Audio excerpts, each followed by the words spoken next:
One kick, one moment, one silence that echoed across the world. In 1994, Roberto Baggio stepped up, not just to take a penalty, but to carry a nation's hope. What happened next didn't just change football. It redefined failure, fame, and immortality. Stay till the end, because once you see the truth behind that miss, you'll never forget his name again. July 17th, 1994. In Pasadena, California, the air was thick with history and sweat. Italy and Brazil had locked horns in a war of endurance and skill, yet not a single goal had split them across 120 excruciating minutes. The FIFA World Cup final was about to be decided by a penalty shootout for the very first time. Amid the sweltering sun, all eyes turned toward one man, Roberto Baggio. His ponytail trailed behind him like a forgotten prayer as he stepped forward, bearing the weight of a nation. Brazil led 3-2. If he missed, Italy would fall. It was a moment so immense it defied language. And then, silence gave way to disbelief. The ball soared high over the bar, and Brazil erupted in joy. Roberto Baggio stood alone in stillness, his head bowed, his legacy pierced by a single misfire. That penalty didn't just end Italy's World Cup dreams. It shattered something far deeper. It scarred the very soul of a man once called the best footballer on the planet. Roberto Baggio was born in the sleepy Italian town of Caldogno in Veneto in 1967. From the moment he could walk, he danced with the ball. By the age of 9, he was dribbling past grown men, a local phenomenon, a prodigy wrapped in cleats. At 11, he had scored 45 goals in 26 matches. He didn't just play the game, he transformed it. His dazzling footwork, razor-sharp vision, and an almost divine sense of timing propelled him to Vicenza, a Serie C club, where he scored 110 goals in 120 games. His rise was meteoric. Clubs began to whisper his name. By 1985, Fiorentina, one of Italy's giants, came knocking. But just as the doors to greatness opened, fate slammed them shut. In a single, devastating moment, Baggio ruptured both ACLs. One is a death sentence for a footballer. 2, a brutal eulogy. The move to Fiorentina stalled. Baggio sank into despair. It was New Year's Eve when his girlfriend called. Her words weren't magic, but they stitched together the torn tapestry of a broken boy. Still, it wasn't just love that stirred him. A memory gripped him. His father sobbing after Italy's crushing 1970 World Cup final loss to Brazil. Baggio, only 3 then, had promised to one day bring the trophy home. That promise surged through his veins like morphine through pain. He clung to it. He would rise. Despite the catastrophic injury, Fiorentina honored the deal and gave him chance. But fate, ever cruel, wasn't done. Just 1 week after his long-awaited debut, Baggio suffered another knee injury, requiring 220 stitches and months of recovery. The physical agony was overwhelming, but it was his spiritual fortitude that dragged him back. He converted to Buddhism during his recovery, finding strength in mantras as much as in medicine. His comeback was nothing short of mythical. He returned in April 1987 and, 2 weeks later, scored a free kick against Napoli, led by Diego Maradona, that saved Fiorentina from relegation. From the depths of ruin, he became a savior. Fiorentina fans worshipped him. Commentators spoke of him like a poet in motion. His 1988-1989 season was glorious. 24 goals in all competitions. The B2 duo, with striker Stefano Borgonovo, captivated the nation. Baggio wasn't just a talent. He was prophecy fulfilled. But even prophets are betrayed. When he transferred to Juventus in 1990 for a record-breaking £8 million, Fiorentina supporters rioted. Molotov cocktails lit the streets. But Baggio wasn't chasing approval. He was chasing greatness. At Juventus, he wore the weight of expectation like armor. His first season saw him shine in Europe, netting 9 goals in the Cup Winners' Cup, dragging Juventus to the semifinals. International glory beckoned. In the 1990 World Cup, Italy made it to the semifinals only to fall to Argentina, again on penalties. Baggio's dream flickered, but didn't fade. He dug deeper, scored more. He became captain. He ruled the pitch like a man possessed, scoring 21 goals in a single Serie A season. Juventus still fell short in the league, but Baggio found glory in Europe, scoring decisive goals against Borussia Dortmund in the UEFA Cup final and lifting the trophy. That year, he won the Ballon d'Or. He wasn't just Italy's best player. He was the world's best. All of Italy turned to him as the 1994 World Cup approached. In the group stages, Italy struggled, but in the knockouts, Baggio roared. He scored 2 crucial goals against Nigeria, followed by a stunner through Spain and a masterclass against Bulgaria. With 5 goals in 3 games, he dragged a stumbling Italy into the final. It was destiny. It was redemption. Then Brazil. Then 120 minutes of deadlock. Then penalties. Then silence. When Baggio missed, time froze. He didn't scream. He didn't cry. He stood. Then he fell, quietly, within himself. He had carried Italy on his back, only to collapse inches from heaven. That single shot, launched into the sky, broke more than dreams. It fractured his spirit. The man who had battled through pain, betrayal, and devastation to get here was now shackled to a single moment of failure. The aftermath was cruel. Baggio spiraled into depression. Critics circled like vultures. His goal tally dropped. He left Juventus after a season where he scored just 7 goals. Ironically, that year, Juventus finally won the Serie A title, a bittersweet reward for a man who had given them everything. At AC Milan, things fell apart. Arguments with managers, bench time, and exclusion from Euro 1996 hinted at a fall from grace. The sparkle dimmed. But legends don't fade. They flare up one last time. Baggio joined Bologna, a smaller club, a quieter stage. There he erupted. 22 goals, including screamers, volleys, and divine free kicks.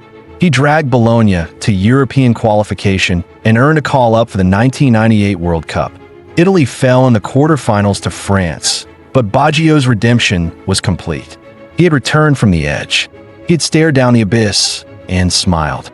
Cutting off his iconic ponytail, Baggio symbolically closed a chapter. Yet he wasn't done. He signed for Brescia, a club with little history, and made them believers. He saved them from relegation, scored in double digits again, and helped them reach the Intertoto Cup. For Brescia, he was not just a player, he was their history. When he played his final match at the San Siro, 88,000 fans, Milan and Brescia supporters alike, rose to their feet. Paolo Maldini embraced him as he walked off, sealing a farewell fit for kings. Brescia retired his number 10 shirt. It was the least they could do. Roberto Baggio never won the World Cup. He didn't rack up Champions League trophies. He didn't end his career with overflowing silverware. But greatness isn't always measured in medals. His was the greatness of spirit, of rising after every fall, of bearing humiliation and still moving forward. Had that penalty gone in, his name would likely be chiseled beside those of Pelé and Maradona. Instead, he became a different kind of legend, a tragic hero, a man whose story reminds us that perfection is not the absence of failure, but the refusal to surrender to it. He became a myth, not because he was flawless, but because he was fragile. Not because he always won, but because he never gave up. His penalty miss didn't just change his career, it immortalized it. That single kick didn't unalive the world's best player. It revealed who he truly was. A man broken, rebuilt, and reborn over and over again. A man who died standing, only to rise every single time. He continued to rise, not with roaring accolades, but with quiet defiance. Each time the spotlight dimmed, Roberto Baggio lit his own torch, guiding himself forward when the world turned its back. In an era where football increasingly bowed to fame and flair, Baggio stood apart. Not because he craved attention, but because he carried burdens few dare to shoulder. The media never let him forget that one moment under the Californian sun. Every interview, every documentary, every highlight reel would, sooner or later, circle back to that one missed penalty. It became his curse. But over time, it also became his crown. His story was never one of continuous victory. It was one of resilience. He wasn't the player with the most goals, or the most trophies. He was the one who kept showing up, who kept bleeding into the game, even when it no longer promised him anything. At Brescia, long past the point most would have retired, Baggio was still scoring, still creating, still leading. He inspired a generation of underdogs, those players whose names wouldn't be carved into Ballon d'Or history, but who would bleed for the badge and for the love of the game. He became a symbol, more than a footballer, a philosophy in motion. When younger talents joined the clubs he played for, they didn't just find a mentor in Baggio, they found a masterclass in dignity. He never threw tantrums on the bench. He didn't call press conferences to complain about being dropped.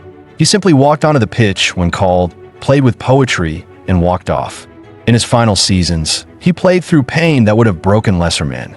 His knees were wrecked, held together by a surgeon's threads and his own stubbornness. But his touch never faded. That soft control, that deft pass, that magical free kick, he kept those till the very end. There were moments, even in those twilight years, when it all came rushing back. One such moment was against Juventus, his old club, where Baggio scored a sublime curler from the edge of the box. He didn't celebrate wildly. He just raised his hand in quiet respect, acknowledging the fans who once adored him and then cursed him.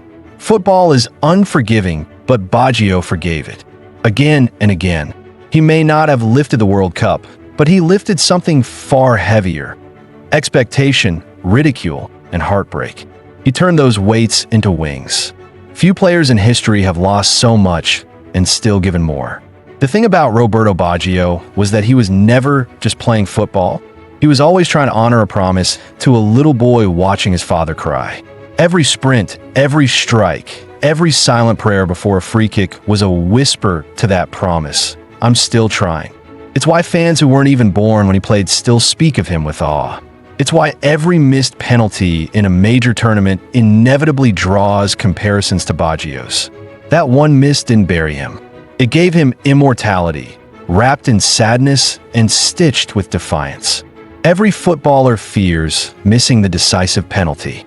Roberto Baggio lived it and came back stronger. When he eventually retired from professional football in 2004, it wasn't just a farewell, it was an exhale. The man who had been dragged through 2 decades of pain, glory, betrayal, and redemption finally stepped away. And he didn't do it with a viral press conference or a farewell tour. He left the way he played, elegantly, humbly, and with grace. After his retirement, he stayed far from the spotlight. No coaching, no punditry, no endless interviews. He retreated to the countryside, surrounded by nature and silence, where he could finally rest. Yet even in retreat, he remained revered. In 2010, he was awarded the Golden Foot for his contribution to football. The award, given to players who stand out for their athletic achievements and personality, was perfect for Baggio, because his story was always more human than heroic, more tragic than triumphant. And yet, it was his humanity that made him unforgettable. His influence extended beyond Italy. In Brazil, the country that broke his heart, fans still chant his name.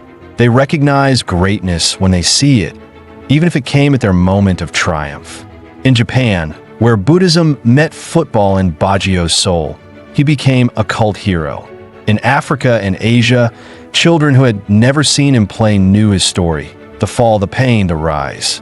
He became the footballer you rooted for not just because he was brilliant, but because he bled like you would and still stood tall.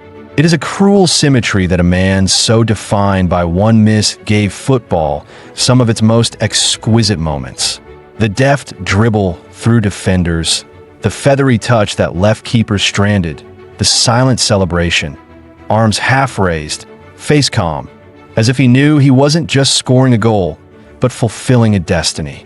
He wasn't flashy. He didn't scream. He floated.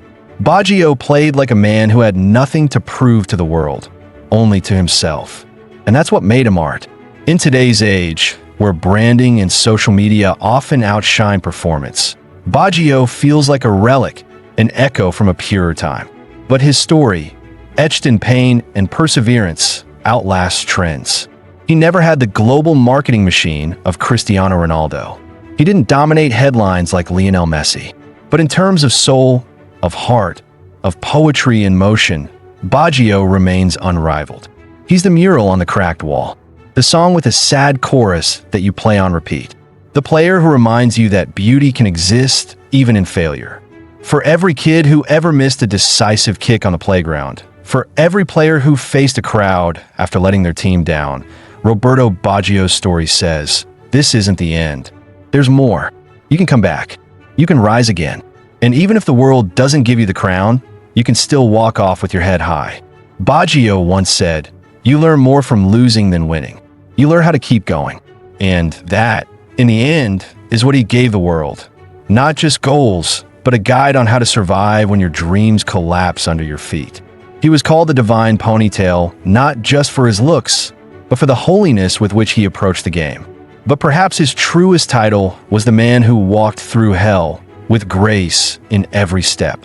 So when people say that one penalty unalived the career of the world's best player, they misunderstand what death means. Roberto Baggio didn't die that day. He became eternal. Do you think Roberto Baggio's story would be remembered this deeply if that penalty had gone in? Does greatness come from perfection or from rising when the world expects you to fall? Let's hear your thoughts in the comments. And if you believe that football is more than goals, that it's about soul, scars, and survival, subscribe now. Because legends like this deserve to be remembered over and over again.